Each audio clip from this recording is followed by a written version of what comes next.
Thank you, Madam Speaker, for giving me this opportunity to contribute to a bill entitled An Act to Provide for the Service of Trinidad and Tobago for the financial year ending on the 30th day of September 2020. Madam Speaker, this is my 5th contribution in a budget debate, and on behalf of the people of my constituency of La Brea, let me first thank the Prime Minister, Dr. the Honorable Keith Christopher Rowley, for his leadership and direction of this government over the past 4 years. I also have to thank the Minister of Planning and Development for her role in crafting Vision 2030 and ensuring that this budget is in alignment with those goals. The Minister of Finance, most certainly, he has to be thanked, given enough praise for his astute management of the economy, keeping us afloat and out of the arms of the IMF for these 4 years. And his delivery of the budget presentation. 3.5 hours of intelligent, relevant statements, grounded in fact, in truth, and in reality. And then, Madam Speaker, we had to listen to the response from the member for Superior. Pie in the sky manifesto promises. Too little, too late. Madam Speaker, let me congratulate all the speakers on the government side who have gone before me. Members of this Honorable House and members of the Senate who have spoken also eloquently about what we have done, what we continue to do for Trinidad and Tobago, and what we are prepared to do, and what we have made provisions for in this upcoming fiscal year. Madam Speaker, the theme for this year's budget, stability, strength, and growth. Through our astute management of Trinidad and Tobago's finances, the Minister of Finance, with the support of the entire cabinet, has managed to stabilize our economy. Through the work of the cabinet, we have strengthened many of the institutions. We have strengthened the state of governance in Trinidad and Tobago. We have even strengthened our crime-fighting measures. Madam Speaker, we are on a growth path. And with the continued leadership of Dr. the Honorable Keith Rowley, we will continue to take Trinidad onward forever. Now, many of the speakers before me would have spoken about the general measures in the budget that will benefit Trinidad and Tobago. Now, I know my constituents have been listening attentively, and I want to bring the budget home to them. Yesterday, member for Moruga Tableland spent a great deal of time talking about all the things that this PNM government has done for his constituency. And following him, we had a member for Barataria Sanwa who seemed to take objection to that, but then proceeded to talk about, at length, extensive discourse on things like medicinal marijuana and breastfeeding. I want to say to the people, the members of this House, and to the members of my constituency listening, I am going to use my time and my contribution in this, my 5th budget debate, to talk to my people of La Brea. La Brea, Southside. Let me thank you all for giving me this opportunity to serve you over the past 4 years.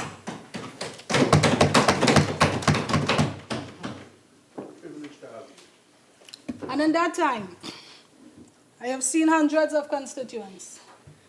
And I spent some time analyzing some of the main concerns in my constituency.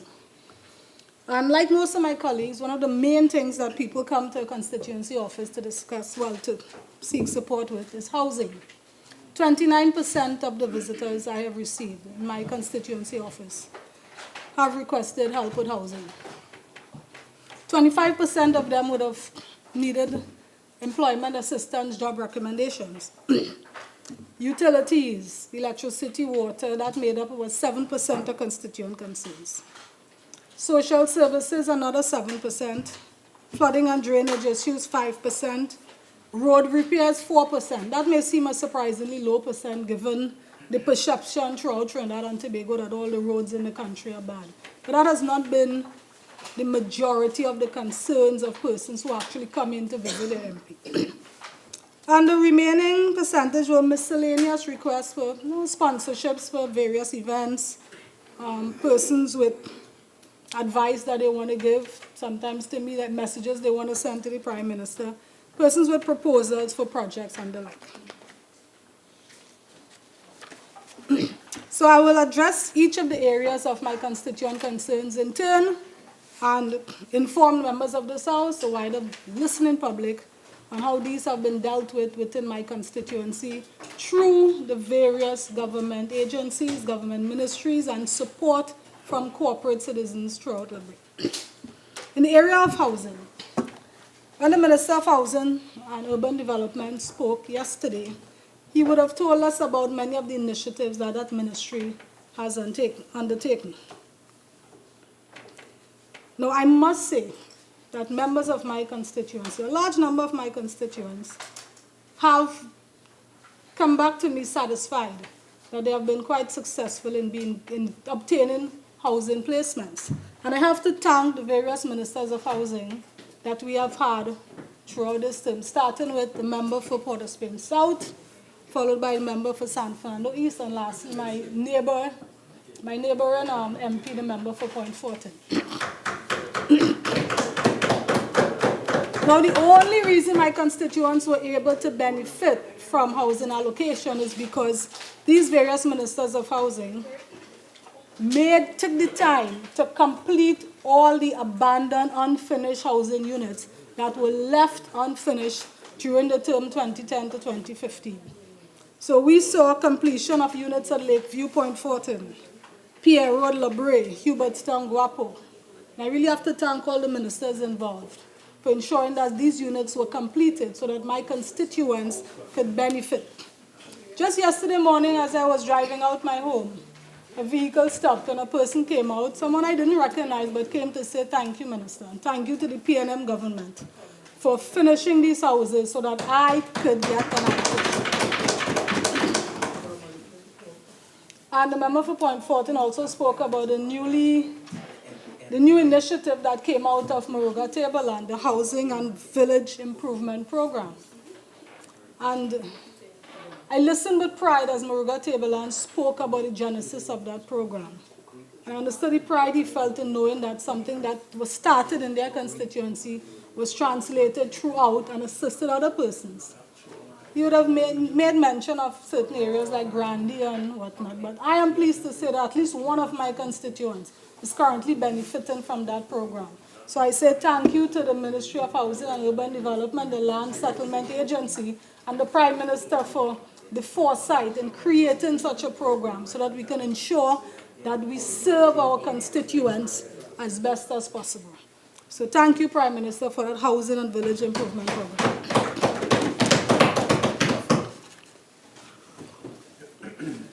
Earlier today, the member for Chaguanas West, the self-professed Minister of Water himself, who, when he was Minister of Water Resources, boasted about laying pipe all over the country to the point where the member for Superior had to complain that pipes were not laid in her constituency. The member for Chaguanas West, in his contribution, accused the Minister of Public Utilities of not addressing water, saying that water was one of the main problems in this country and it was not addressed. Now, after having boasted about water for all throughout his term, I find it strange that he's coming now and saying water is still a problem. But it is a fact. Now, it's not my role to tell you about solving the water problems in Trinidad and Tobago, but I can tell you what has been done to solve the water problems in my constituency of La Brea.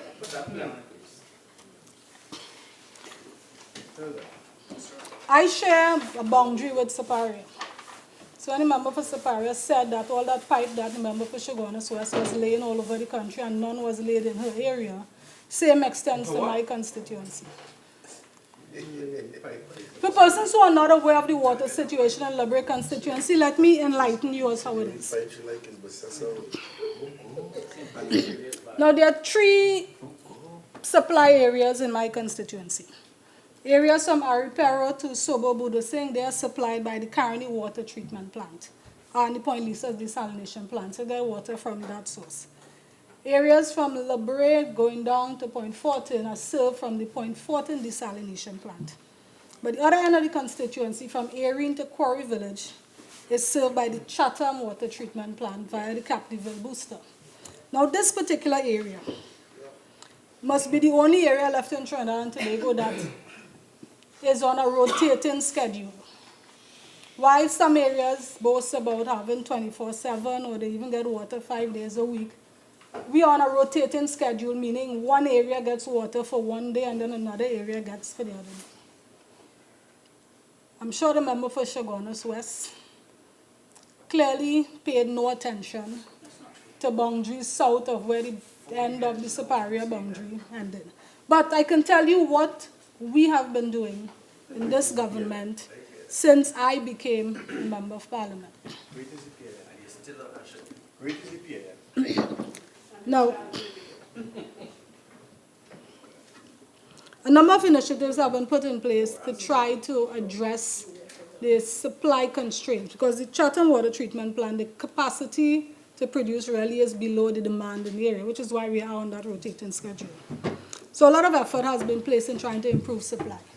Now, with the advent of increased industrialization of the Libidco industrial estate, WASA sought to increase the volume of water coming into there by building a new 600 millimeter diameter pipeline to bring additional water from the Caroni Water Treatment Plant and the Point Lisa Desalination Plant into the Liberia area.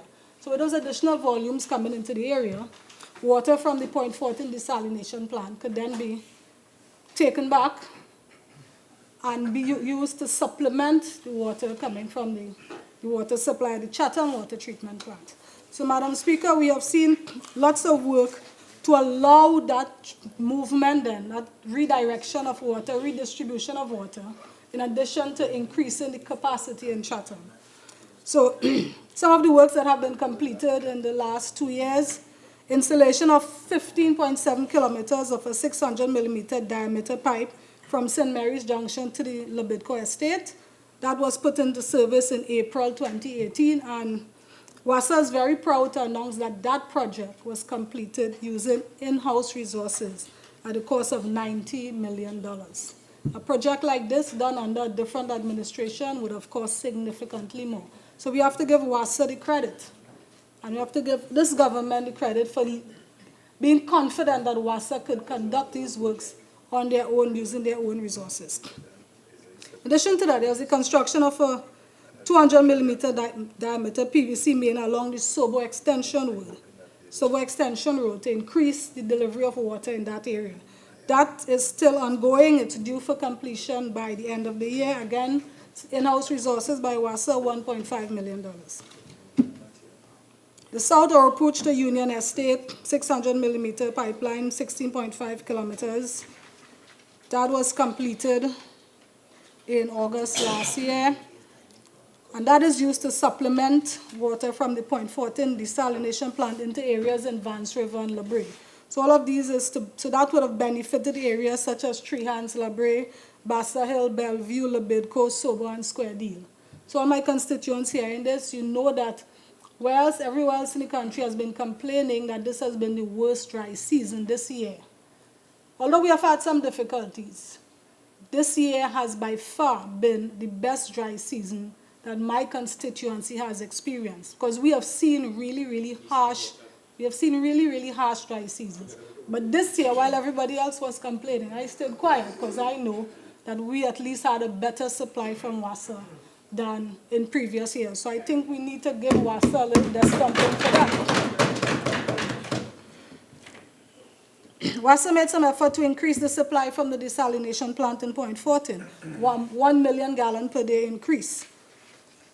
So the production has increased from 4.6 million gallons a day to 5.6 million gallons a day. So that would again benefit all the areas that are served by that plant. The Labedco estate, the distribution mains has been replaced by a 2-kilometer, 200 millimeter PVC line from the Alutring roundabout to the port. Again, all these in terms of as we increase the number of industrialization in the Labedco area, we need to ensure that we have adequate water to supply the industry, but not at the expense of the residents. So all of this work has been to ensure that we improve the water, the availability of supply in my constituency. And for that, I thank WASA, I thank the various ministers of public utilities that we have had during our term, starting with my colleague and dear friend, member for Davide O'Meara in his stint as Minister of Public Utilities, followed by the member for Laventille West, and now Senator Luhunt. On the Erin side, we have installed a new pipeline at La Union Road, Carapal. So this would have ensured that about 30 households within that area who have never had a pipe-borne supply of water before, they were able to finally get a pipe-borne supply. So all this is a great deal of attention that the WASA has been placing in my constituency. We have improved the well maintenance program at Chatham. We are drilling some additional wells.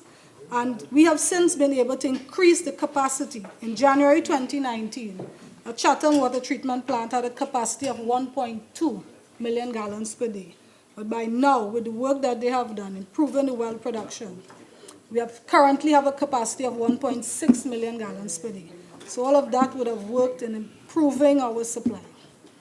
South Oropouche Booster Improvement Works, they have reinstalled the pump to bring greater volumes of water down from the Caroni water treatment plant into these areas.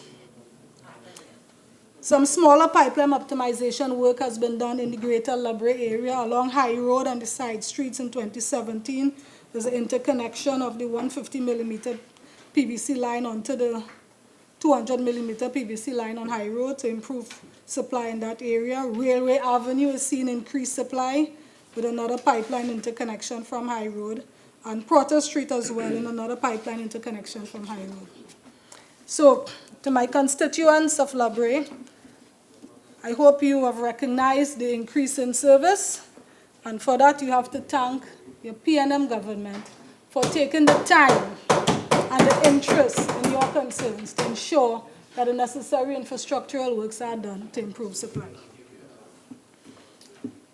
On the grounds, on the side of electricity, so many constituents come in seeking assistance with electricity connections.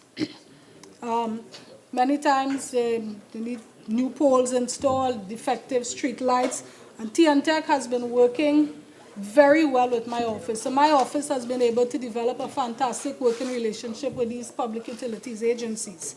We had some 79 new light poles installed, 70 pole chains, 253 defective street lights were repaired throughout the constituency.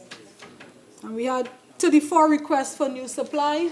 Persons would come to my office and ask for help in getting their supply installed by TNTech, and we have been able to assist 34 persons with accessing a new supply. Some major upgrade projects were done in the constituency, again, with the industrialization and the advent of the new Caribbean Gas Chemicals plant. We needed to ensure that we can maintain that reliability of supply. Recreation grounds. The Minister of Public Utilities may have spoken just briefly about the state of illumination of recreation grounds. You see, when you have a recreation ground in a community and it's outfitted with lights, you increase the utility of the ground, and the community can get ideas to have events that can go on for much longer hours. You can plan fundraisers, you can plan all sorts of community events. And the members opposite were in power during 2010 and 2015. They made a point of illuminating all the little recreational ground spaces within their constituencies. But sadly, they did not treat PNM constituencies in an equitable manner. So when I became the MP, and my good friend, member for Davide O'Meara, was the Minister of Public Utilities, I wrote to him identifying 9 major recreation grounds in my constituency that had not benefited from the installation of lights. And within his first, and during his term, we were able to get 4 of those grounds lit. And currently, we have 2 more lit.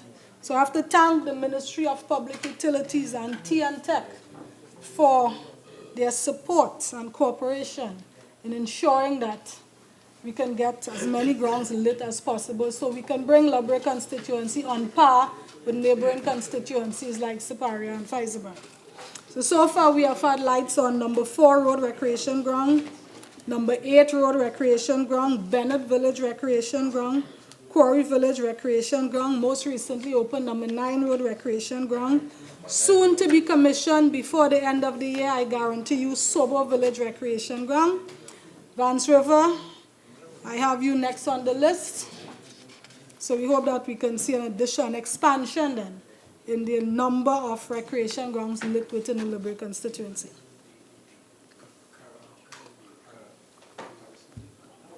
Social services is another main area in which persons come to an MP's office seeking assistance. And many persons require assistance with their homes. And I'm pleased to thank the Ministry of Community Development, Culture and the Arts, through the National Commission for Self-Help, for their generosity in providing a number of home improvement grants to my constituents. I know all MPs feel a special pride and joy when they can give your constituents something that makes a difference in their daily lives. And through the work of the ministry, I've been able to be the conduit then of these grants being given to my constituents. And I have to thank a member for Point Fortin for the house repair grants under the Ministry of Housing and Urban Development. So a number of my constituents have benefited, as I'm sure many of my colleagues' constituents have benefited as well.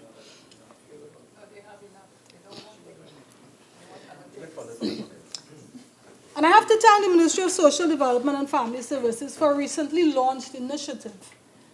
Now, very often it's a little challenging for some persons to access government services. I mean, most people who are coming seeking help for housing grants, help for food cards, support, and all the social services, it's difficult for them to travel and go to the various offices to get that support.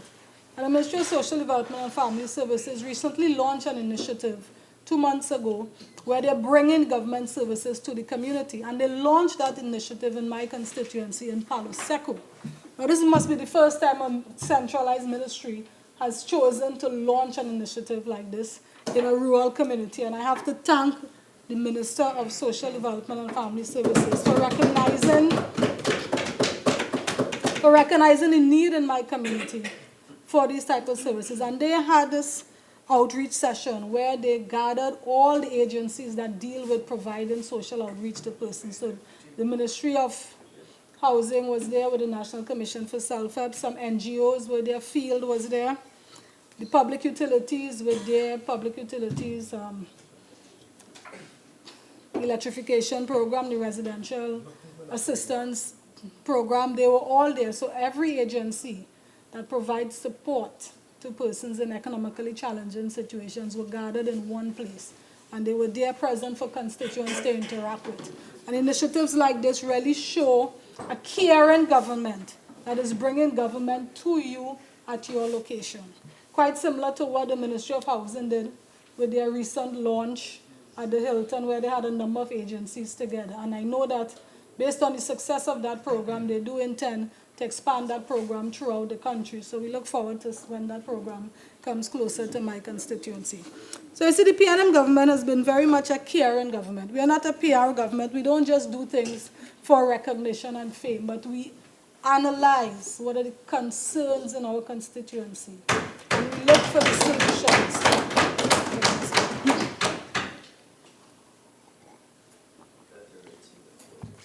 The Minister of Work spoke earlier.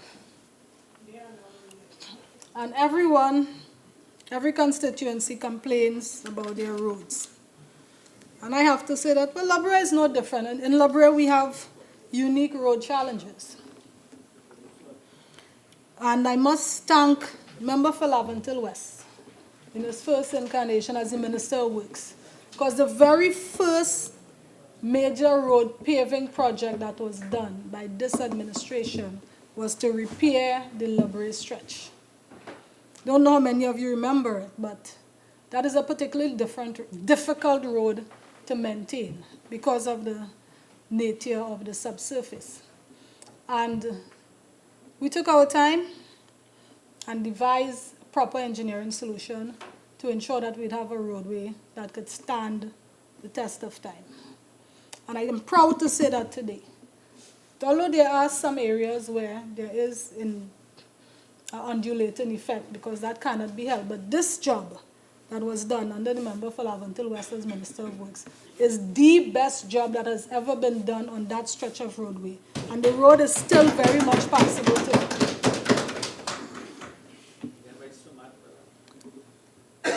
And I would invite you all, any of you when you're passing, so on your way to visit the work that's been done on the highway to Pont Fortin, when you're passing through Labre, you'd notice that the pavement with the drainage still stands and the roadway is still very much in a very good condition.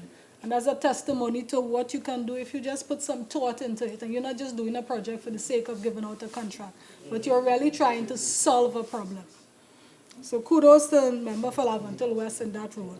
And I also have to thank the current Minister of Works, Senator Sinanan, because when he came into office, he did his constituency tours. And I know he went to all constituencies, and I took him throughout my constituency. And following those visits 2 years ago, I can say that the major stretches, major areas that needed work was completed. We recently completed work on the Lusboho stretch. Now, I know my constituents complained a lot while the work was being done because it was raining, it was muddy, and people complained and complained, but in about 2 months' time, the job was finished.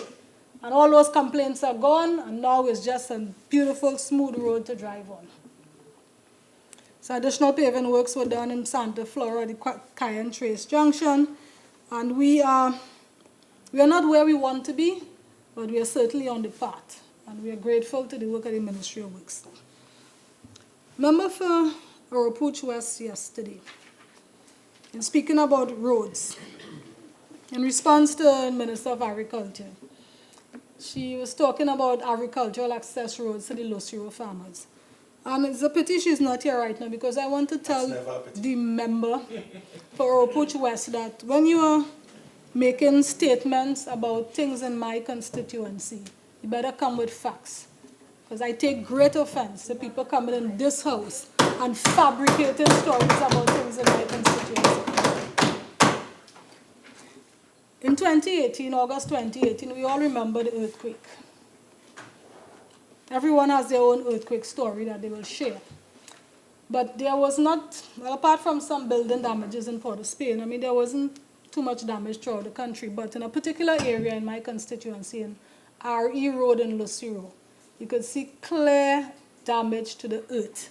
There were areas where the road had just, the only way to describe it is the ground was busted up, because you could see large 3-foot chasms in the ground. And this is a prolific farming area, so it's very rich in peppers and hot peppers, pimentos. And the major road access in there collapsed. There was about a 50-meter area that totally collapsed, and the road was impassable. Farmers would not have had access. Many farmers lost ponds, while the crops were totally lost. Member for Oropouche West was saying that the farmers are clamoring for access roads, but that's completely false. Because within 2 months of that earthquake and 2 months of that catastrophic destruction of that farming area, the Minister of Agriculture ensured that that road was repaired. And that is performance. That is clear performance.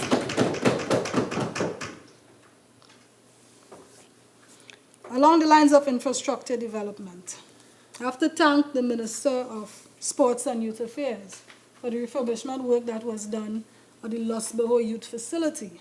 This is a facility that has classrooms and basketball courts, and it's an area for youth to learn some things and to come and play games. And the Ministry of Works of Sports and Youth Affairs were gracious enough to expand to recognize the need for refurbishment of this facility, something that hadn't been done for some time.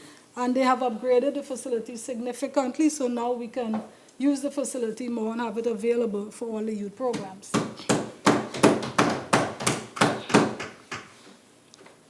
And I have to recognize the Minister of Community Development for starting the construction of the Quarry Village Community Center. For over 60 years, the people of Quarry Village have been waiting for a community center. And it took this PNM government to finally make that dream a reality. Started construction late last year. As I was driving by on my way to Parliament this morning, I cast a look across at the construction site. I see the roof has gone up, the landscaping work is being done, the access road is being built. So I'm sure that the center construction is moving apace, and I expect that by the end of the year, the center should be completed, and then we can start outfitting it. And a number from Shagwana East was talking about ICT, and indicating that this government has not been looking to install ICT. Well, our Ministry of Public Administration has approval to install ICT centers throughout communities, and we'll be submitting the Quarry Village Community Center as the first site under this program to be installed with a proper ICT center, so that persons of this community would have free access to computers and the internet for learning purposes.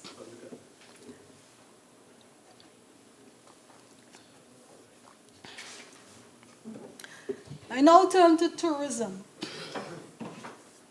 There are two sites in my constituency that fall under the Ministry of Tourism.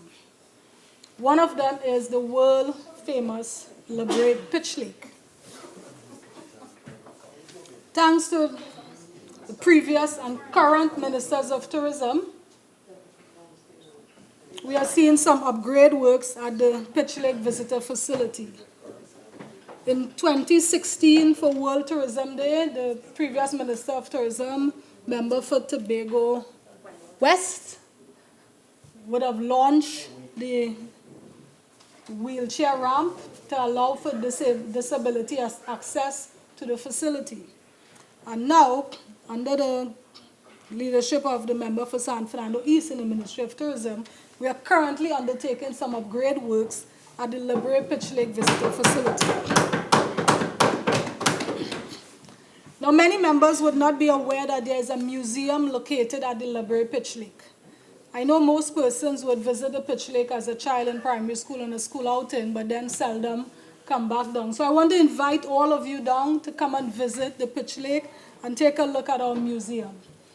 Within months, the upgrade works will be completed, and you'll be faced with a brand new look museum, complete with the provision of a canteen, something that we are looking at providing. Our Pitch Lake receives, believe it or not, but our Pitch Lake receives in the June to August period, which is the high point of June to August this year, there were over 2,400 visitors to the Pitch Lake, most of them international visitors from all continents. We even had some special visitors. We even had some special visitors, some of the national under-17 girls football team, Caribbean Girls Brigade. And I must say that my constituency, I will boast and say that my constituency of Libre is located within the southwestern division of the Trinidad and Tobago Police Service, and the southwestern division has the lowest rate of serious crime in Trinidad and Tobago.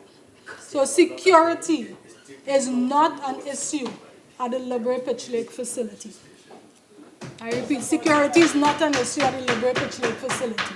I dare you to find any visitor who would have a complaint about being accosted by anyone at the facility.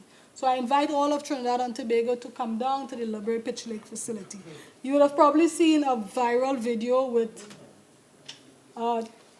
unofficial tour guide who would have been speaking about the wonders of the lake.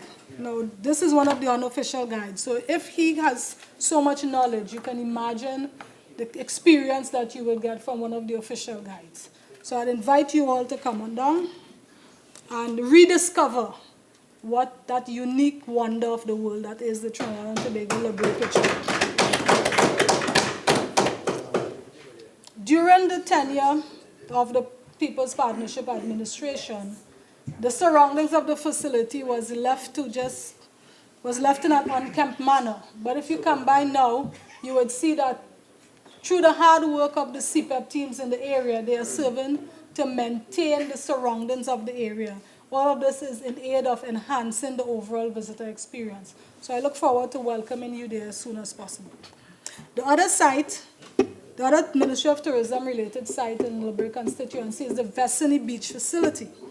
Vestany Beach is described as having calm seas with low waves. A little known fact is that Vestany Beach is the beach wedding capital of Trinidad and Tobago. Yes, it is. So, any one of you who are looking to renew your vows or you have not yet tied a knot, you are welcome to use the Vestany Beach facility. It is the beach wedding capital of Trinidad and Tobago. So when the member for Naparima and the members from Mayaro want to renew their vows and come back home to the PNM, we'd be happy to welcome you there. Vestany Beach is also home to one of the oldest sailing schools in the Caribbean, the Vestany Viking Sailing Club. And members of this club have represented Trinidad and Tobago in regionally and internationally in sailing contests.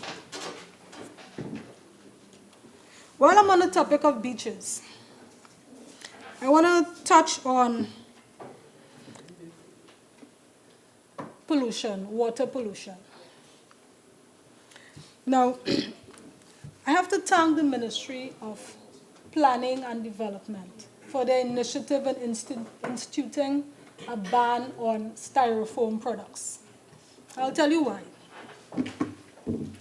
Because of the location, well, my constituency, I'm blessed in that I have two coastlines in my constituency. The northern side is the Gulf of Paria, that's the Liberia area, and the southern side, Erie and Losiro, that's the Columbus Channel area. So I have two sets of coastlines. And on the Gulf of Paria side, in the Liberia area, what I've recognized is that all the garbage that is dumped into our inland waterways that find their way into the Gulf of Paria end up on the beaches in Liberia. Due to the wave action within the Gulf of Paria, all that garbage comes down to my beaches. And there are frequent beach cleanup activities that take place on the beaches in Liberia. I've attended 3 in the last 12 months. First one was August 2018. This was organized by the Shore Foundation, Dr. Roger Hussein. He does a lot of work in my constituency. And during that beach cleanup exercise, I developed a profound hatred for styrofoam. Hatred for styrofoam, because the main item that was littering the beaches is styrofoam. So I appreciate wholeheartedly the initiative by the Ministry of Planning and Development to ban styrofoam products and single-use plastics. Because next in line after styrofoam is PET bottles, empty water bottles. In August 2019, CPEP did a beach cleanup in Liberia, on Carrotchet Beach in Liberia, and they collected 1,500 bags of garbage. So as a CPEP team, this was just about 3 or 4 hours work. 1,500 bags of garbage. And this is a beach that has a beach cleanup every 3 months. Every 3 months, some group or the other comes to Carrotchet Beach to do a beach cleanup. And they were able to collect 1,500 bags. A month after that, for International Coastal Cleanup Day, the Heroes Foundation, they chose Liberia, Point Saab Beach and Liberia as their site. And I'll tell you the amount of garbage they picked up, because with the International Coastal Cleanup Initiative, it's not just picking up bags of garbage and counting it, but you sort and you weigh the garbage. So at Point Saab Beach on September 21st, 2019, the team picked up 969.5 pounds of plastic, 946 pounds of glass, and 904 pounds of miscellaneous waste. A total of 3,273 pounds of garbage picked up in one beach in Liberia. Now, all of that garbage did not originate in Liberia. The IMA will tell you that 75% of the marine pollution comes from land. And the large percentage of the marine pollution that ends up in the beaches of Labrie come from rivers in San Fernando, rivers in Chaguanas, and rivers in Port of Spain. So when people in Port of Spain drop their empty bottles and styrofoam containers onto the streets and it washes into the waterways, ends up in the Gulf of Paria. People in Chaguanas do the same. You know, I remember several years ago, while I was a student at UWI, I was driving through Europe looking for an apartment. And the car in front of me, as I was going over a bridge, the car in front of me stopped. And a guy came out to the passenger side, went into the trunk, picked up a bag of garbage and threw it in the river. That is the behavior of some people in Trinidad and Tobago. And all of that garbage from the waterways that end up in the sea usually end up on my beaches in Labrie. So I want to make an appeal to the people of Trinidad and Tobago to please do not use the rivers as your dumping ground. Because that is a main reason for the flooding. When you look at areas in Tunapuna, all the bamboo that ends up clogging the rivers is because of human action. So let us please try and be more responsible. The government has done its part by setting the policy to ban styrofoam and single-use plastics, but that's only the first step. We can only have a clean, pristine environment if each and every one of us start to have some sense of responsibility and decide to do the right thing. So I support the ministry's I Recycle, the Recycle campaign, I Care campaign, because if you care, you will recycle. Because very soon this Member of Parliament for Labrie will no longer be tolerant of other areas polluting her beaches. So take note. Be warned.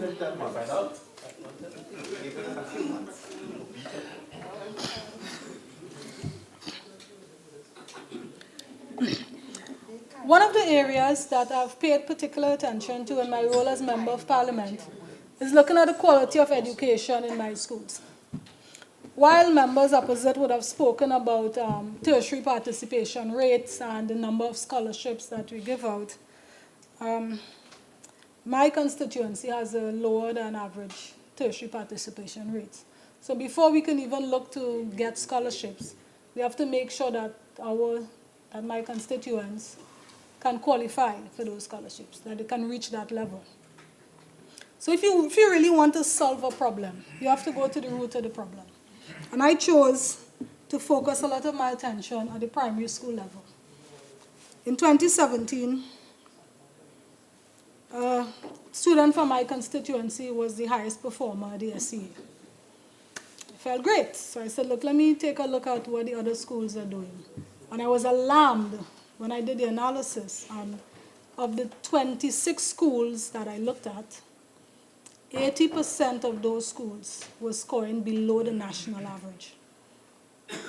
This to me was a crisis because it shows that there's a concentration of underperformance in my area.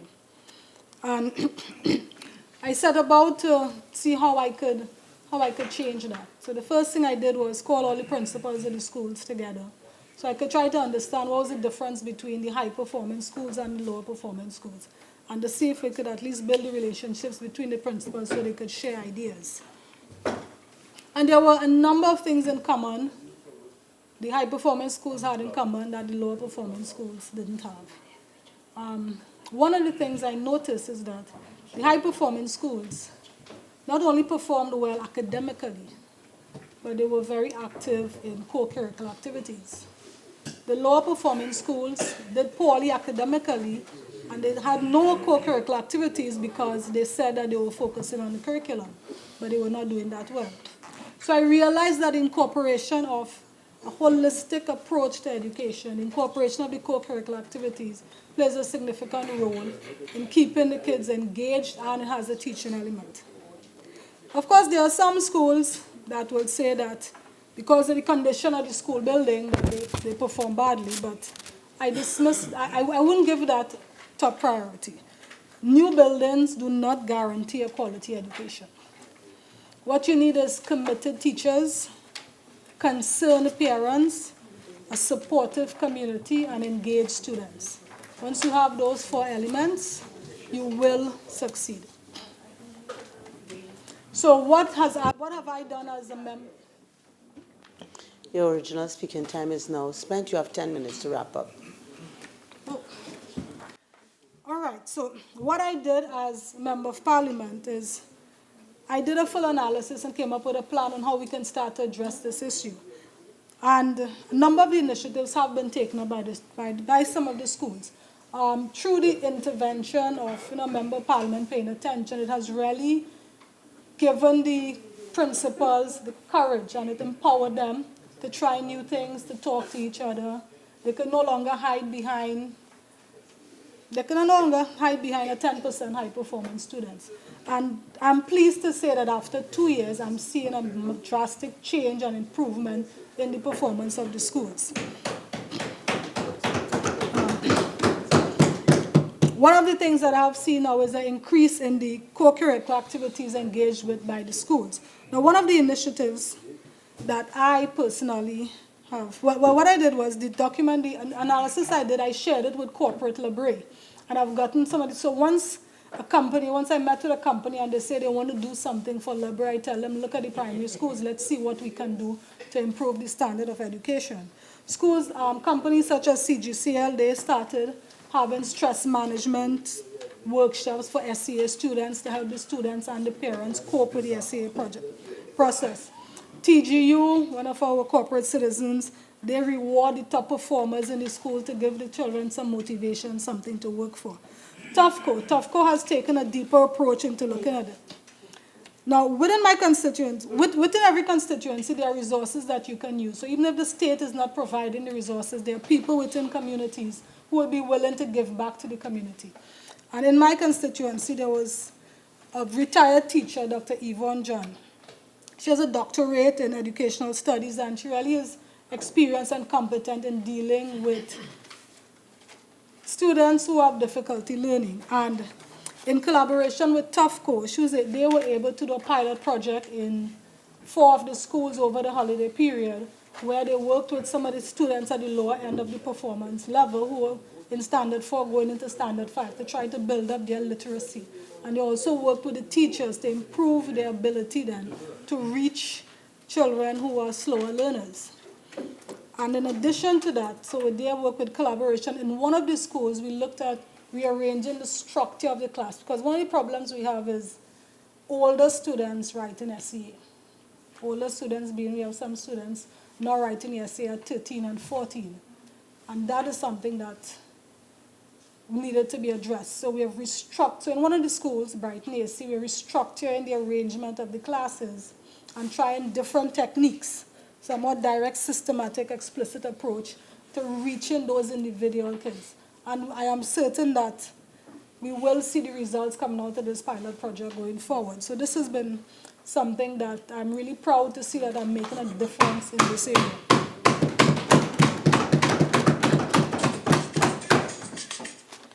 And another initiative that I have embarked upon, which I think would help in keeping kids motivated in school, is Calypso. So I started a Calypso competition in 2017. And to support that Calypso competition, I've also started doing Calypso writing workshops in the school. Now, the Ministry of Education I'm pleased to see the Ministry of Education is going to formalize a program, and they've been working with TUCO. But what I've started doing is have a workshop, because the art of teaching Calypso not only teaches you poetry, grammar, but there's so much you can learn, and it also gives the children an added motivation to come to school and do something that, that uplifts their spirit. And I'm pleased to say that since I've started having this Calypso competition in 2017, next year will be the 4th edition, but now I'm seeing schools have returned to having their own Calypso competition in their school. And that's something I see that is certainly in tandem with the efforts by the Ministry of Education. I see we're along the right path, and I look forward to the Ministry of Education formalizing this program going forward and developing a full syllabus. One of the One of the recent initiatives that I really have to give thanks to the supporting team for is the medical outreach that was held in my constituency in September during the visit of the U.S. Navy ship, the NS Comfort. So the U.S. Civil Affairs Department would have approached my office to conduct a medical outreach in the community. And I really have to give thanks to Acropolis Medical Center and the Southwest Regional Health Authority for their effort in providing free medical services to my constituents. We were able to serve 505 registered persons there. 10% of them were foreign nationals. 60% came from within my constituency, and I had additional amounts from 9% actually came from San Fernando and environs. I had persons from as far as Arima and Blanchishes coming down for it. And it really goes to show what you can do, and if you're willing to give back and if you're willing to partner with other persons willing to give back, what you can do and the difference you can make in the lives of your constituents. Along the line of community engagement, I am pleased to say that through my efforts, I've been able to really improve, how do I put this? I've had a great interest in sports in my community. And through my efforts, I'm proud to say that we have a team from my constituency that's performing in the Super League. That's my football team, Arene FC. We have a junior football team, Cox Coaching School, which won the National Under-10 Champions and the Milo Cup Under-12 Champions, representing Trinidad and Tobago internationally.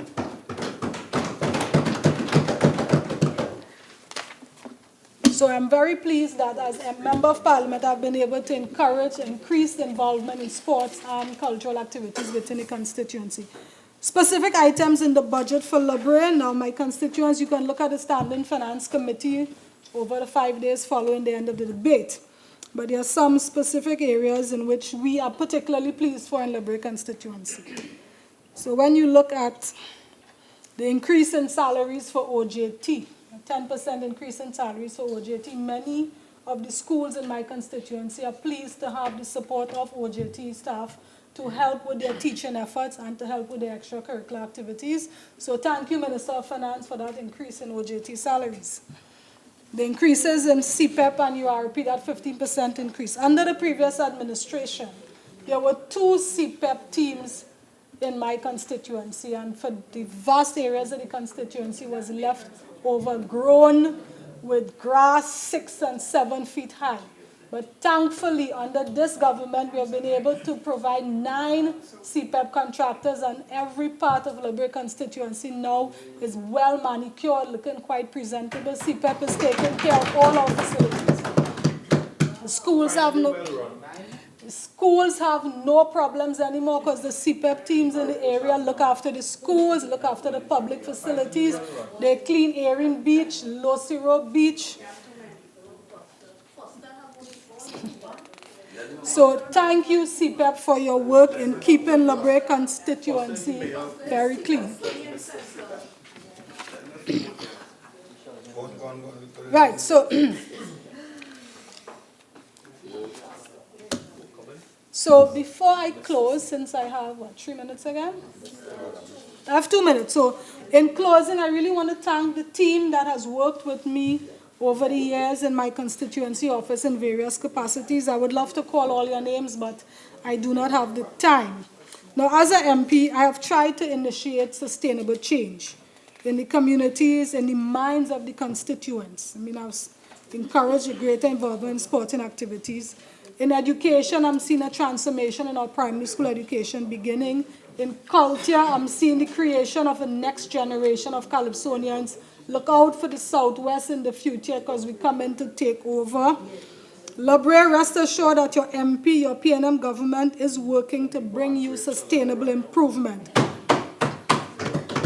Progress is a process, and we are well on our path to progress. Now, I see everyone has ended with some words of a song, so I will do the same. In the words of Devon Matthews, God rest his soul. Even though the road is long, no matter what comes, I know we're going to make it. So Trinidad and Tobago, we will make it once we stick with the People's National Movement. My constituents, I am excited to continue serving you as the PNM wins the upcoming elections and we get another term in office. Madam Speaker, great is the PNM. Madam Speaker, I thank you.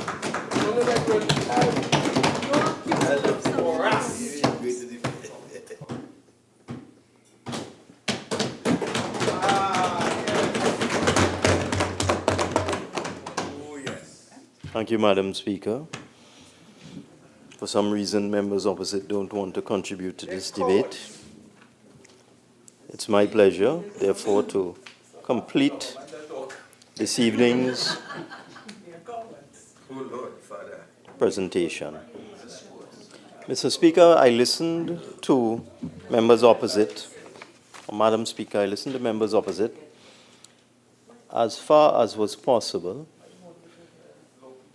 In many instances, Madam Speaker, You know, we were singing song, and now the end is near. I would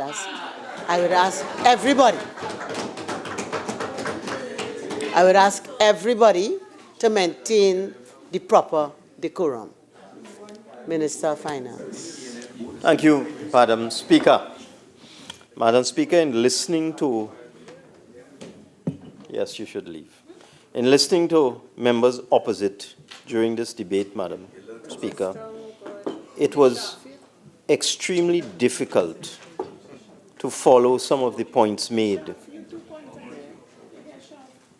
In particular, Madam Speaker, if I take a look at what the Leader of the Opposition had to say, the Leader of the Opposition did not in any meaningful way address the budget measures.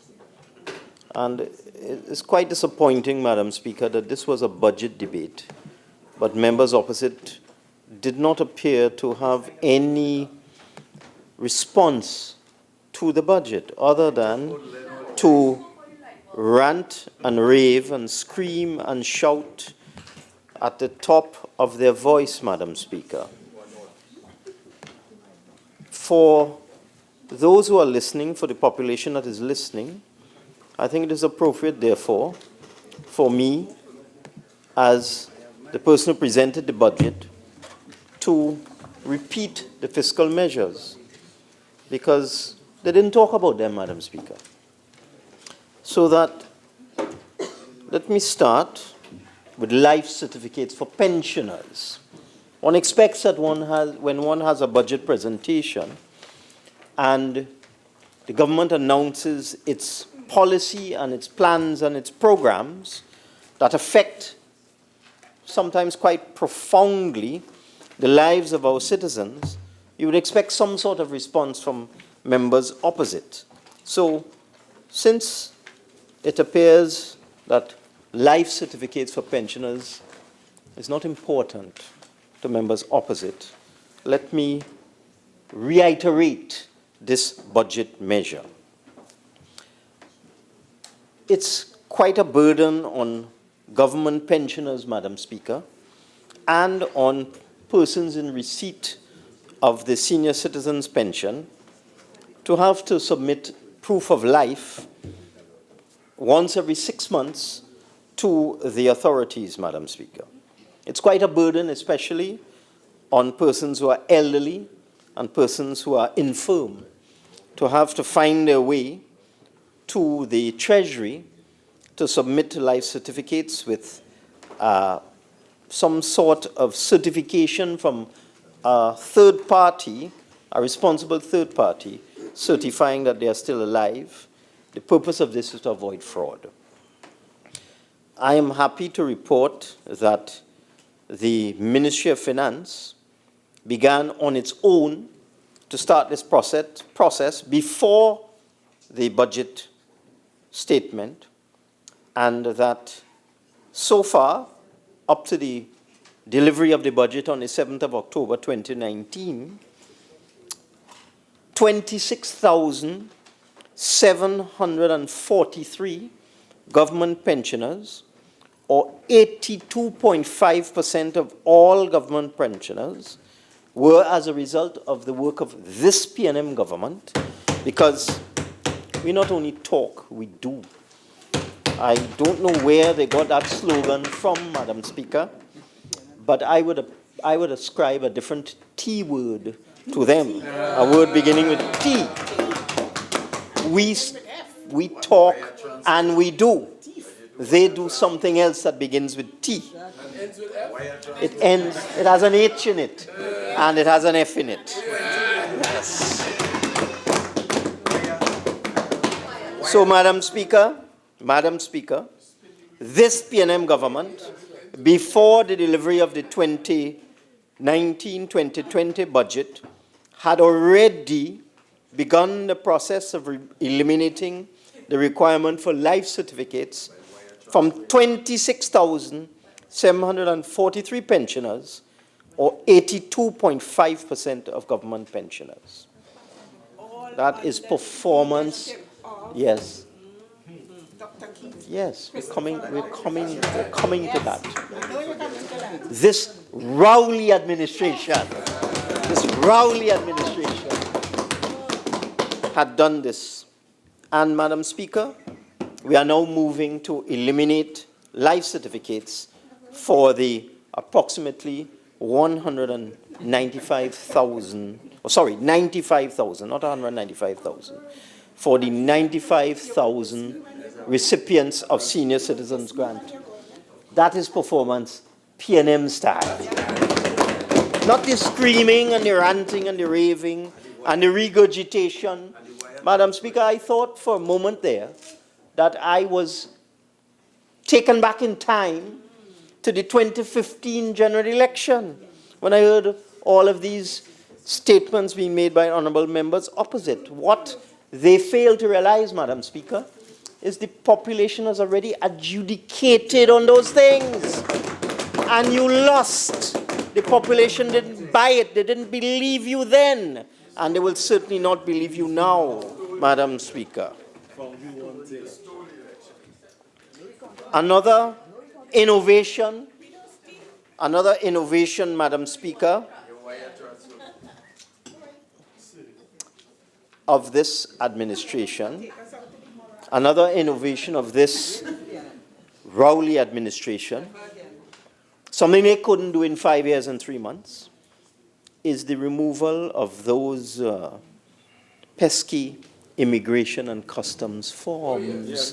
Because this government, we are progressive, we are modern, and we are taking Trinidad and Tobago into the modern era. And in the next fiscal year, Madam Speaker, the Minister of National Security and the Ministry of Finance will ensure that in keeping with international best practice, no longer would persons have to fill out all of those forms and present them. It will reduce the waiting time in airports considerably, Madam Speaker.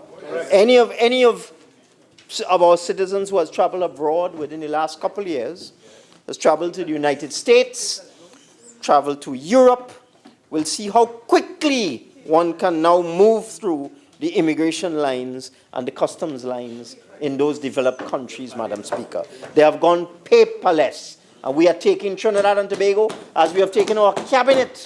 I've seen a documentary put out by the Minister of Public Administration showing how we have taken our cabinet meetings into the electronic age. We are now digitized. We are now paperless in cabinet, Madam Speaker. You see, we not only talk, we do. We do as well, Madam Speaker. We perform. With respect to energy conservation, Madam Speaker, in this budget, it is our policy. We have announced that we are going to encourage the use of solar water heaters. If one goes to Barbados, Madam Speaker, for example, one would see on virtually every home in Barbados you would see at the top on the roof a solar water heater, which is a great energy conserver, Madam Speaker. And we are increasing the tax credit on solar water heaters from the current 25% of the cost to 100% of the cost of a solar water heater, up to a maximum of $10,000. And this is more than adequate, Madam Speaker, and this will benefit thousands of households in Trinidad and Tobago. Thousands. And as I announced in the budget, we are also going to be looking at the use in our next finance legislation in the coming year, Madam Speaker. We'll be looking at tax credits for the use of solar panels for generating electricity for households in Trinidad and Tobago, Madam Speaker. They didn't speak about that. All I heard was screaming about this and that, scandalous allegations that have no merit. A tissue of untruths came out of the lips of the Member of Parliament for Oropouche East, a fantasy, a scandalous fantasy. Not a single word that he uttered was true. Not a word, not a full stop, not a semicolon. Not a semicolon. Even when he said, I am. Yes, but that will be dealt with, Madam Speaker, in another place. Those scandalous and false remarks will be dealt with in another place, Madam Speaker. In another place. No, soon, not another time, soon, in another place. He knows, he has received his papers, he knows, he has received his papers. Madam Speaker, I also did not hear a whisper from the members opposite about the increase in OGT program stipends and the increase in the intake by over 50%, which we plan in the coming year to 8,000 trainees, Madam Speaker. I am sure the trainees will appreciate that, and I think it's necessary to make these statements because they didn't talk about this. All of this set of old talk on their side, regurgitating things that they said in 2015 that are already discredited by the marketplace, Madam Speaker. We intend to increase the minimum wage from $15 an hour to $17.50 an hour, and that will benefit approximately 200,000 persons in this country, Madam Speaker, 194,000 to be exact. And to just deal with some issues that members opposite have with comprehension, because there are problems of comprehension on the other side. The word minimum has a meaning in the English language. It means the lowest. So that if there is a minimum wage, that is the lowest possible wage that any worker can get, Madam Speaker.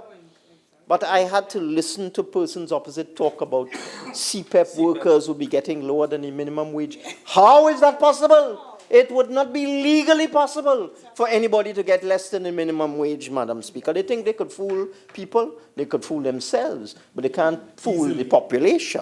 Because surely they will understand the concept of a minimum wage. It means that's the lowest possible wage that somebody can get. No, I agree with you. They don't understand. It's too hard for them. It's too complex. It's too complex. Neither common sense nor book sense, Madam Speaker, resides on that side. It's too complex. With respect to assistance to families and ordinary people, Madam Speaker, we're increasing the personal allowance for persons arriving by air at our airports, Madam Speaker, from $3,000, which was set some 14 years ago in 2005. This has not been increased since 2005, Madam Speaker. It was not increased in all the 5 years of the last administration. We are increasing the personal allowance for persons who can bring in personal goods at the airport without incurring customs duties from $3,000 to $5,000, Madam Speaker. Didn't hear a word from them on that. With respect to the creative industries, the current tax allowance for corporate sponsorship of citizens in the local fashion industry in audio-visual or video productions is currently $3 million per annum, Madam Speaker. We are increasing that to $6 million so that corporate bodies can now sponsor persons in fashion, in visual arts, and we're expanding that also to sporting activities, to sportsmen, and to art and culture, Madam Speaker. We've doubled the tax allowance for sponsorship of art, culture, sporting events, audiovisual, fashion industry, Madam Speaker. Didn't hear anything about that? I can assure you the population is impressed. Madam Speaker, I didn't hear them bleat a word, not a whisper, about the fact that finally we are going to index public service pensions, Madam Speaker. A game changer. Not a word from them. They didn't say whether they think it's good. They didn't say whether they think it's bad. They didn't say a word about the PNM government's policy to index link public service pensions. They didn't understand it. It was too hard. With respect to cooperative societies, not a word from members opposite, where we are increasing the current limit imposed on the transfer of shares to a nominated beneficiary upon death of a member. It's currently $5,000. That can't pay for a funeral, Madam Speaker. That can't pay for a funeral. The ordinary cost of an ordinary funeral now is $15,000, $20,000. We're increasing the amount that can be transferred to a nominated beneficiary upon death of a member from $5,000 to $50,000, Madam Speaker. You're also allowing, this is something that should have been done long ago. They didn't do it. We are doing it. We are allowing credit unions to allow for the payment of utility bills in the various offices of cooperative societies across the country. I didn't hear anything from them. We also intend to create a new authority to govern those credit unions, those cooperatives that want to provide financial services.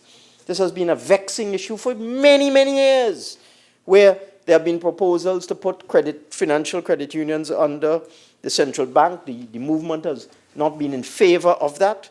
But this government, put in place a broad-based committee that had extensive and wide-ranging discussions with the cooperative credit union movement, and it has been agreed that a new independent authority will be established to govern those credit unions that want to provide financial services.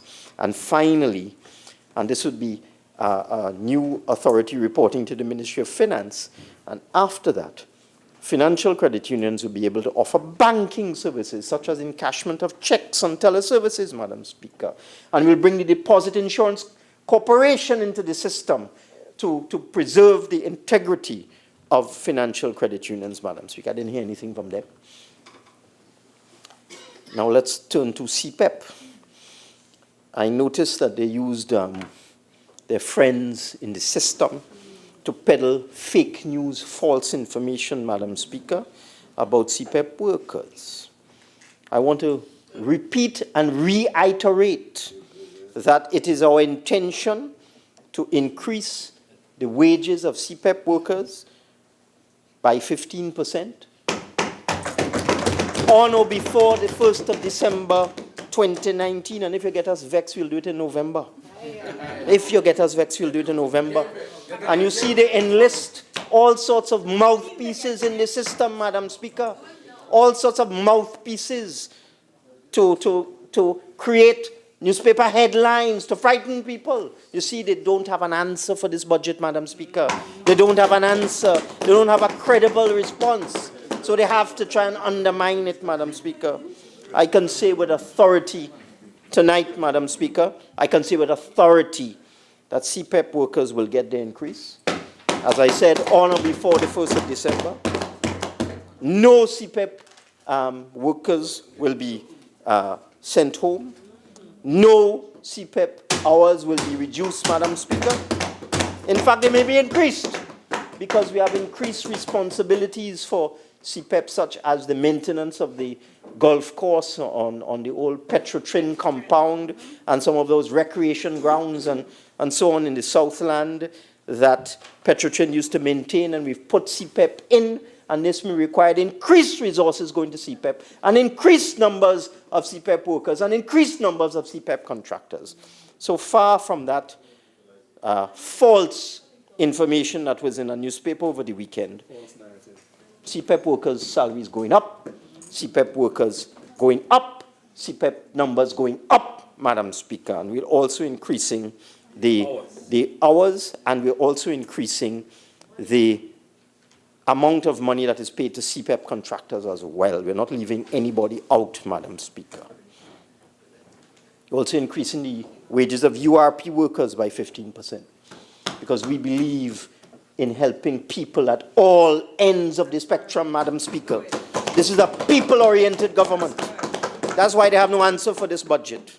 That's why they scream and they rant and rave and make all sorts of scandalous and ridiculous allegations, such as the one from the leader of the opposition about the sale of the traditional portfolio of CLICO policies. An absurdity. Imagine, Madam Speaker, I put out a press release saying that I give no directions or instructions to the central bank. And the next day, the leader of the opposition is still asking for me to disclose what instructions I gave.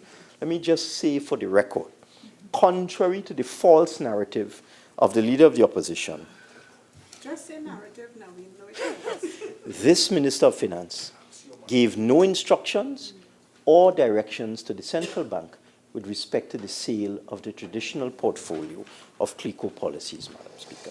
I gave no instructions, and therefore, I do not understand why, having said that in a press release, the leader of the opposition comes the next day and asks me to disclose the instructions that I gave. No means no, Madam Speaker. It does not mean yes. With respect to daily paid public servants, you know, the members opposite like to pretend that they have some sort of connection with the labor movement.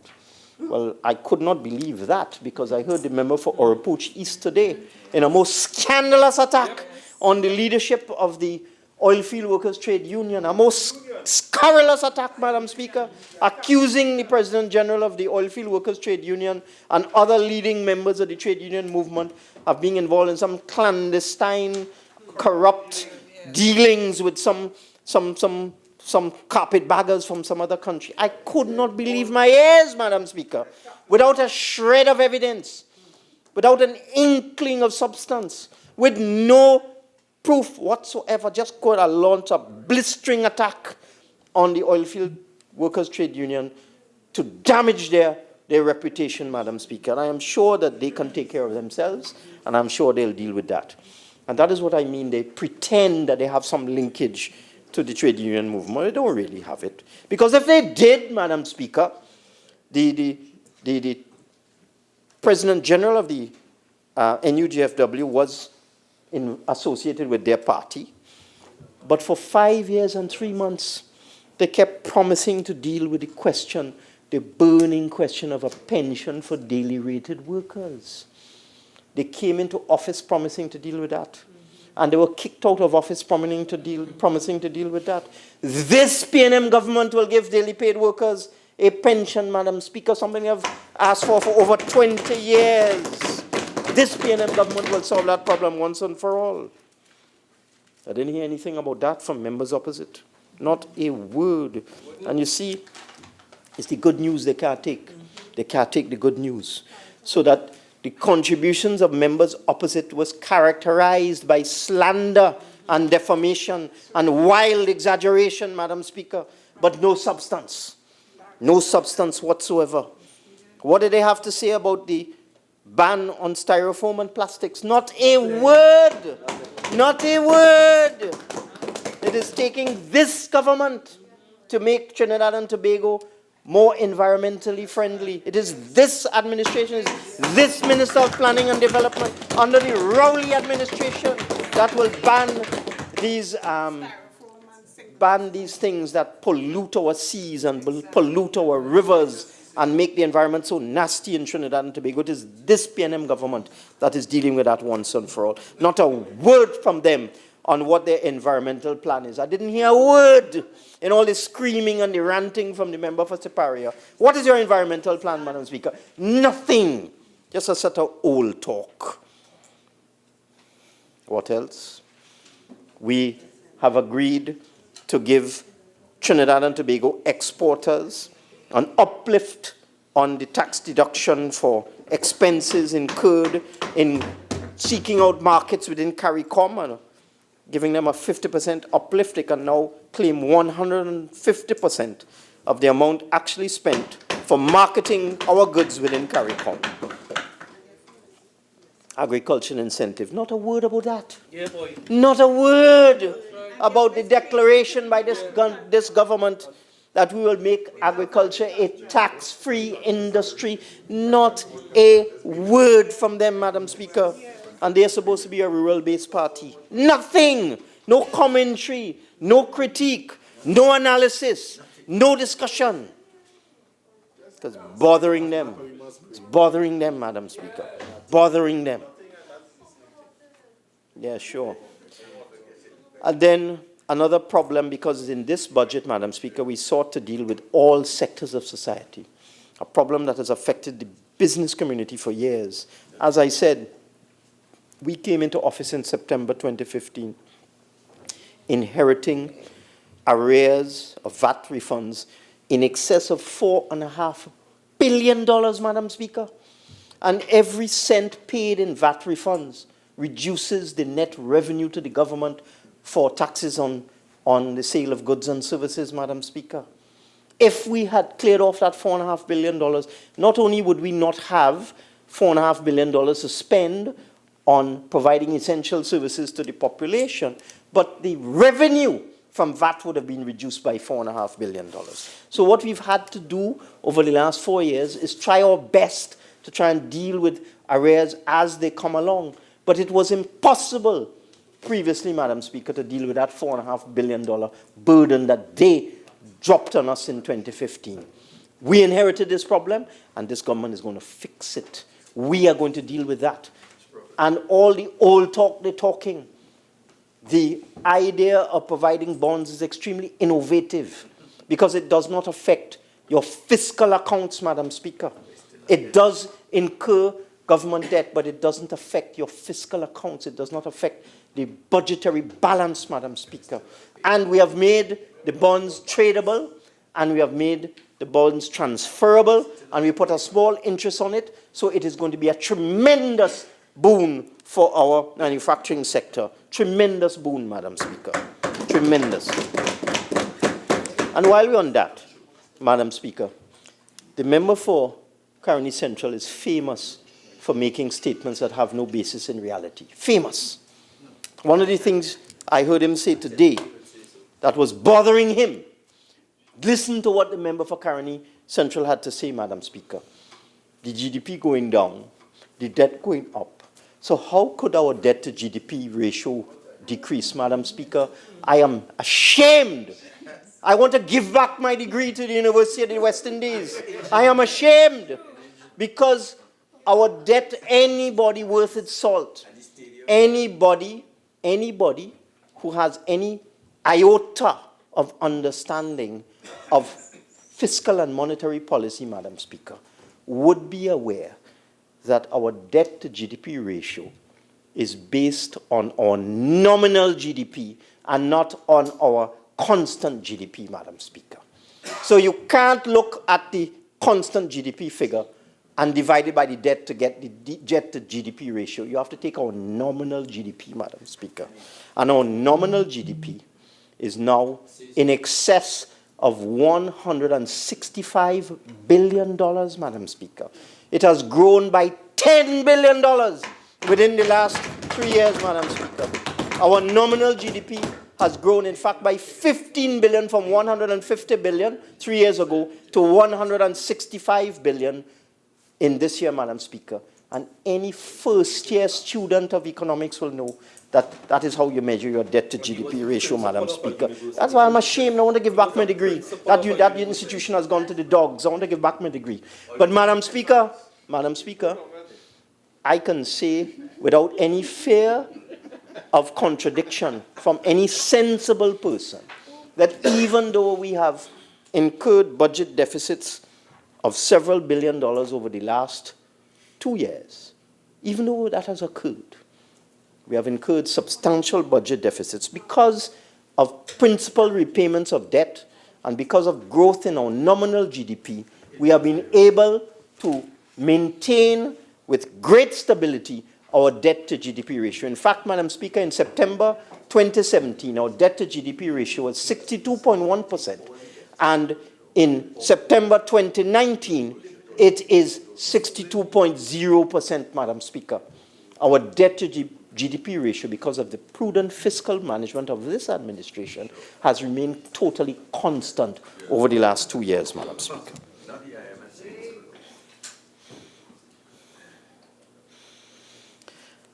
And Madam Speaker, let me just say that there's very little to respond to from the members opposite.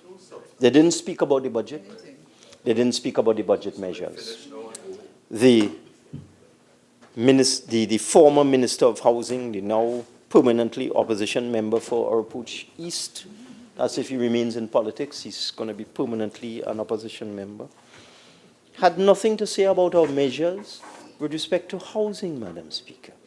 Had nothing to say about the two measures, the two innovative measures that we have announced in this budget. Firstly, the fact that under the former administration, the cost of a HCC house, the cost of construction, skyrocketed to as high as $1.3 million, Madam Speaker.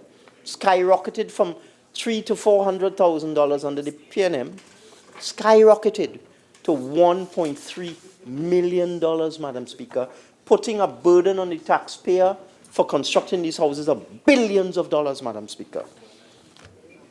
But it is well known, because the current Minister of Housing is involved in a village improvement program where 2-bedroom starter houses are being built with some sweat equity from villagers, and that is costing how much? $120,000? $120,000, Madam Speaker. $120,000. It's well known that a small builder can construct a 3-bedroom HCC house once the proper environment is provided for less than $500,000, Madam Speaker. In fact, we estimate that the houses that we intend to invite small builders to construct for $500,000, they can make $100,000 profit, Madam Speaker. We estimate they could build them for $400,000 and make $100,000 profit. And the member for Tabakit knows what I'm talking about. 1,000 square feet, 900 square feet, he knows what I'm talking about, Madam Speaker. So what that is going to do is going to put the productive sector to work. They don't have to tender, they just have to pre-qualify. And depending on their capacity, on how many workers they have, how much equipment they have, how much experience they have, what financial resources they have, Madam Speaker, we'll give them 1 house, 2, 5, 10, and so on. It's a maximum of 10. And this is going to mobilize small builders all over the country, Madam Speaker, because it'll be using standardized drawings and standardized specifications. It will be infill programs within existing housing estates, or it will be already developed land developments at the HCC, of which there's quite an abundance, Madam Speaker. And with that, Madam Speaker, we expect an explosion in a construction activity in the coming fiscal year. And of course, it's going to benefit the taxpayer, because instead of paying $1.3 million per house, as occurred under the last administration, we'll be paying $500,000 per house. It's a win-win for the taxpayer and also for the builders, Madam Speaker. And we also recognize that we have to bring people back to the culture of building their own homes, Madam Speaker. As governments, and all governments have been guilty of this, over the years we have created this dependency syndrome where persons are no longer interested or don't even think about building their own home, Madam Speaker. They sit down and they wait for a HCC house. That is how the list has grown to 175,000. We have to wean people off this dependency syndrome. We have to encourage people to build their own homes. And that is why we are going to create a new program, loans guaranteed by the government, of up to $300,000 at very low interest, Madam Speaker, to allow persons to access the necessary financing to build their own homes. Bring back a sense of saving and self-worth to the people of this country, Madam Speaker. So that, all in all, I am of the view that this is an excellent budget, Madam Speaker. If you look through all the commentary, I was quite surprised. Even those business organizations in areas and led by persons who do not naturally support the PNM in areas in Central and South Trinidad, Madam Speaker, the business chambers came out and supported the budget. I was amazed. I was amazed. Kuva Tabakit, Pinal Debe, Shokonas, all came out and supported this budget, Madam Speaker. Persons that would naturally be opposed to the PNM, Madam Speaker, they came out and spoke about the wonderful 2020 budget. I was shocked. The manufacturers, the Chamber of Commerce, economists, even persons who have contested elections against the PNM, Madam Speaker, came out and supported this budget, Madam Speaker. And that is why persons opposite, that is why the contributors on that side had absolutely nothing to say. Absolutely nothing to say. All they could do is make wild and scandalous allegations, make empty promises. I could not believe the leader of the opposition talking about devaluing the dollar. That is a campaign promise? That when you get into government, you go devalue the dollar? Increasing your repo rate. Increase interest rates so poor people will suffer? I can't imagine who wrote that foolish speech for the leader of the opposition. Can't imagine. You come to respond to the budget, and your solution to our issues is devalue the dollar and increase interest rates to suffer poor people in this country? Well, the PNM are doing that. What we have done is maintained exchange rate stability for the last 4 years and stable and moderate interest rates, people, Madam Speaker, so that people of this country can survive. That's why our inflation rate was 0.9% last year, Madam Speaker. 0.9%, among the lowest in the world. 1% inflation. You heard the Minister of Trade and Industry today. Listen to the food prices and the increases in prices of basic items under the UNC. And then the PNM comes in and the prices go down, Madam Speaker. Prices go down. Look at our infrastructure programs. Look at the highways we are building. Look at the hospitals we are building, Madam Speaker. Look at the progress that has been made in every sector of society, Madam Speaker. Great is the PNM, yes. Great is the PNM. It is great.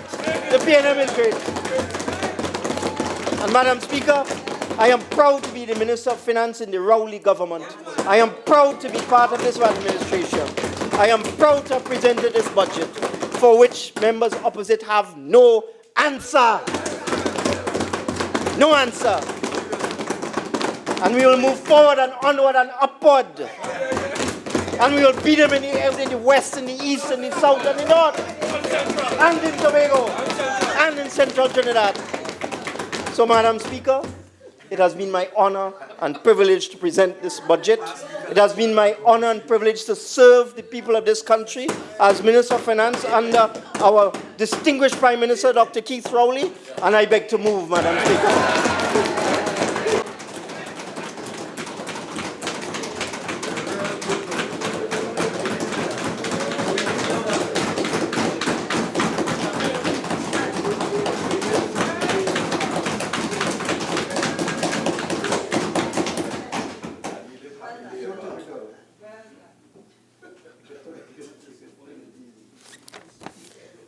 Honourable members, the question is that a bill entitled An Act to Provide for the Service of Trinidad and Tobago for the financial year ending on the 30th day of September 2020 be now read a second time. All in favour say aye. Aye. Any against? The ayes have it. A bill entitled An Act to Provide for the Service of Trinidad and Tobago for the financial year ending the 30th day of September 2020. Minister of Finance. Speaker, in accordance with Standing Order 81.8, I beg to move that the Appropriation Financial Year 2020 Bill 2019 referred to the Standing Finance Committee for the consideration of the bill together with the estimates. The House shall now go into Standing Finance Committee to consider the bill and the estimates.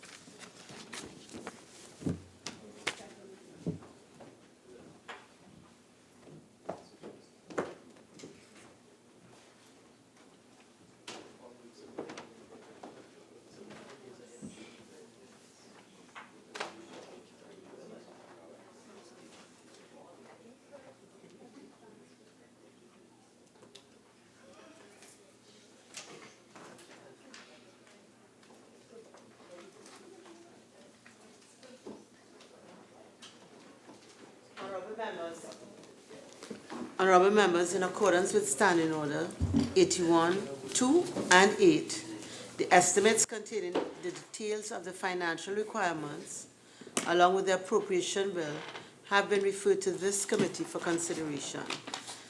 The documents before the committee therefore include the draft estimates, details of estimates of recurrent expenditure, which identifies 1. The head of expenditure, 2. The chart of accounts and classification of expenditures, sub-items under personal expenditure, goods and services, and minor equipment purchases, subheads. 3. The summary of the total allocation to each head of expenditure. 4. The sub-item details relevant to each head of expenditure for the current fiscal year and the 2 fiscal years immediately preceding. The draft estimates of the revenue and expenditure of the statutory boards and similar bodies and of the Tobago House of Assembly, which identifies 1. The statutory board or body for each head of expenditure. 2. The abstract of estimated revenue and expenditure for the year ending 30th of September 2020. 3. The abstract showing the government subvention for 2018 actual expenditure, 2019 estimates, 2019 revised estimates, 2020 estimates, and the increase or decrease of the 2020 estimates over or under the 2019 revised estimates. 4. The chart of accounts for income and expenditure. 5. The classification of expenditure sub-items under the personal expenditure, goods and services, and minor equipment purchases subheads. 6.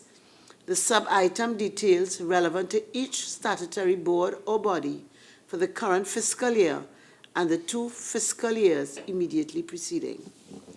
The draft estimates of development program, which includes 1. The summary of estimates of the development program for the financial year 2020 for Part A, the Consolidated Fund. 2. The summary of the total allocation to each head of expenditure for subhead 09, Development Program, Consolidated Fund. 3. The sub-item, project group, and project description details relevant to each head of expenditure for the current fiscal year and the 2 fiscal years immediately preceding. 4. The summary of estimates of Part B, the Infrastructure Development Fund for the financial year 2020. 5. The summary of the total allocation to each head of expenditure for head 701, Infrastructure Development Fund. 6. The sub-item, project group, and project description details relevant to each head of expenditure for the current fiscal year and the 2 fiscal years immediately preceding. The Appropriation Financial Year 2020 Bill 2019.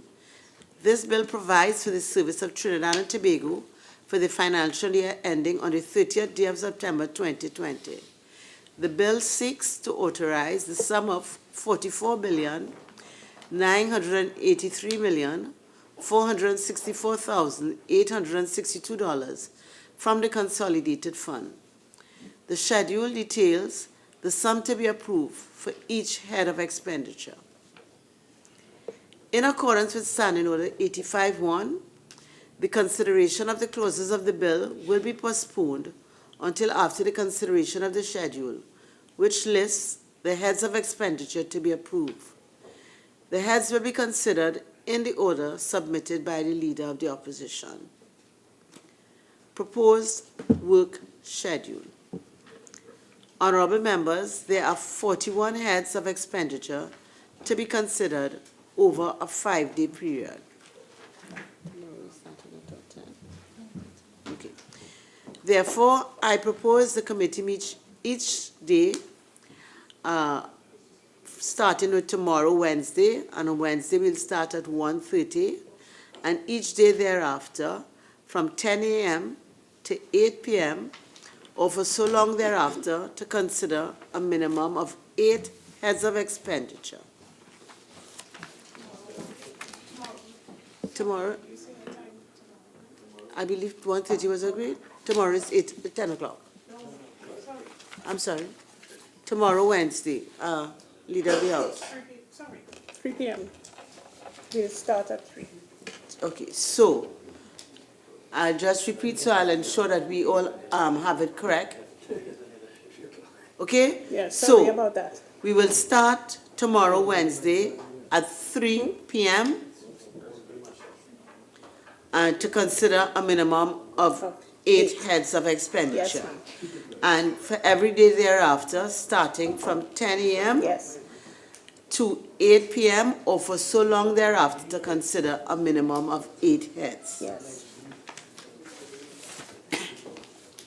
Speaking time. Honorable members, in accordance with Standing Order 45-1, the speaking time in Standing Finance Committee shall not exceed 5 minutes on each intervention. Each minister will be invited to make a brief 5-minute opening statement on the ministry or department's priority areas for the upcoming year. Procedure for each head. Honorable members, the procedure for each head of expenditure shall be as follows. 1, the head and the amount to be appropriated will be announced by me as chair. 2, the minister will then be invited to make a brief opening statement. 3, the chairman will then propose the question that the sum proposed stand part of the schedule. 4, for each head of expenditure, I will call the subhead followed by the item. I will not call the sub-items. Discussions can ensue on the item called or the relevant sub-item and clarification sought. Once the committee moves to another subhead, questions from a previous subhead will not be entertained. 5, the chairman will repeat the procedure for the development program. 6, once this is concluded, the chairman will then put the question that the sum stand part of the schedule. 7, the procedure will be repeated for each head of expenditure. Okay, so is there any other business? Can we just agree? Yes, so the schedule as circulated. Wednesday we start with the Ministry of Rural Yes, ma'am. Development and Local Government. And we end with the Office of the Parliament. Yes. Yes, okay? Has this schedule been circulated? Yes? Okay. So is there any other business that members may wish to inquire into? You haven't got, okay, so we'll ensure that the copies are circulated. Sorry, I asked for them to be Circulated? Yes. So I expect by the time we adjourn, it will be circulated. All right, so if there's no other business, honorable members, the meeting of the Standing Finance Committee is suspended and will resume tomorrow, Wednesday, October 16th, 2019 at 3 p.m. Yes. This meeting is now suspended.